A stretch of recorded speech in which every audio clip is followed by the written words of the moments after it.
Dubai में 3,600 से ज़्यादा लोगों ने इस्लाम धर्म को अपना लिया है। बता दें कि Mohammed bin Rashid Centre for Islamic Culture के अनुसार दुबई में 2025 के पहले 6 महीने में 3,600 से ज़्यादा लोगों ने इस्लाम धर्म अपनाया है। इस्लाम में धर्म परिवर्तन करने वाले लोग अलग अलग धर्मों के अनुयायी बताए जा रहे हैं।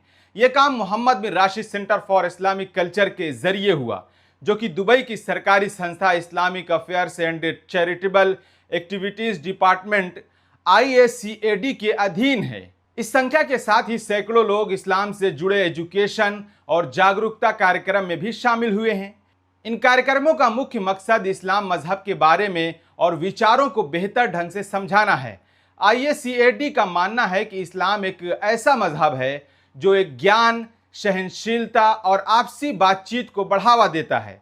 संस्था चाहती है कि दुनिया को इस्लाम की सही और नर्म समझदारी वाली तस्वीर दिखे, इसलिए वो न सिर्फ मजहबी तालीम देती है बल्कि लोगों को इस्लामी तहजीब यानी इस्लामिक तौर तरीकों से भी जोड़ने की कोशिश करती है। IACAD उन लोगों से भी बातचीत करती है जो इस्लाम को जानना चाहते हैं, समझना चाहते हैं, चाहे वो मुसलमान हो या गैर मुस्लिम।